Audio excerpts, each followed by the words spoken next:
Hello, कसे आहात सगळे? आय होप मजेतच असाल.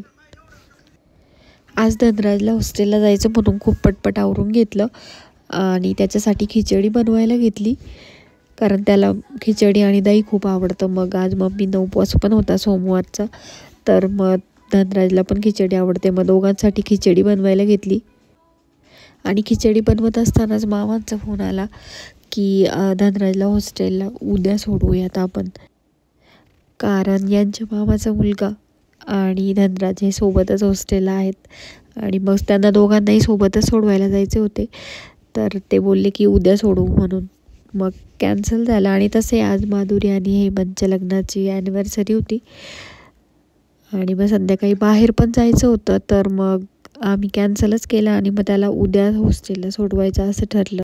हे ऐकून धनराजला खूपच आनंद झाला आणि आम्हालाही बरे वाटले, कारण आणखी काही वेळ आमच्यासोबत राहील धनराज म्हणून. मी खिचडी बनवत होते तेव्हाच राजविकाही स्कूलमधून आली होती. मग तिने खिचडी खाल्ली, तिला पण आवडते, पण धनराज एवढी तिला नाही आवडत. तिने लगेच तिची पोंग्यांची बरणी आहे ती आणून दिली माझ्याकडे आणि मी त्याला खिचडी बनवून दिली. तर मग ती पण लगेच मला बोलली की आई आता मला पण पोंगे तळून दे. त्यानंतर हे वावरात नांगरत होते, मग त्यांना पाणी हवं होतं, मग तिकडे पाणी घेऊन गेली. मग तिथून आल्यावर राजविकाचा अभ्यास घेतला, कारण संध्याकाळी बाहेर जायचं होतं. मग तिचा अभ्यास तसंच राहिला असता, यायला उशीर झाला असता कारण आम्हाला.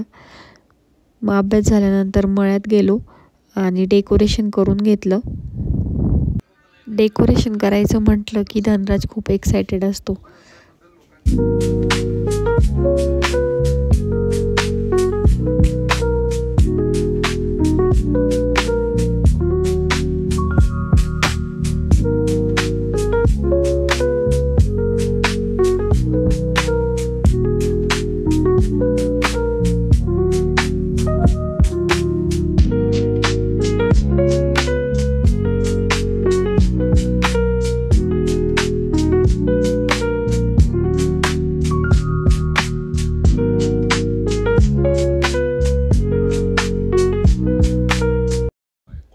हे असं काही आम्ही डेकोरेशन घरच्या घरी छोटंसं केलं होतं.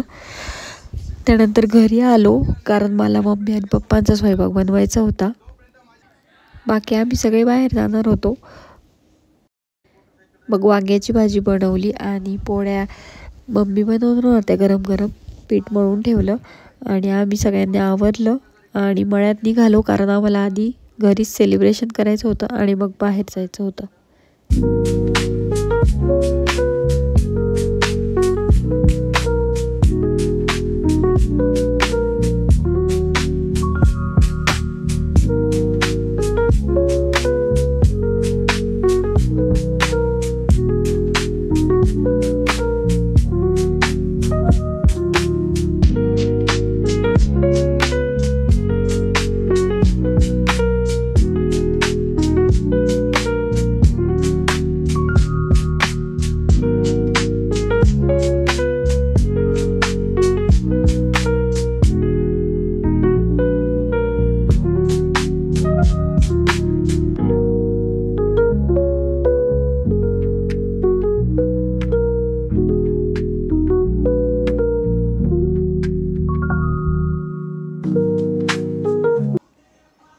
मग औक्षण वगैरे करून केक कटिंग करून घेतलं आणि मग आम्ही बाहेर गेलो.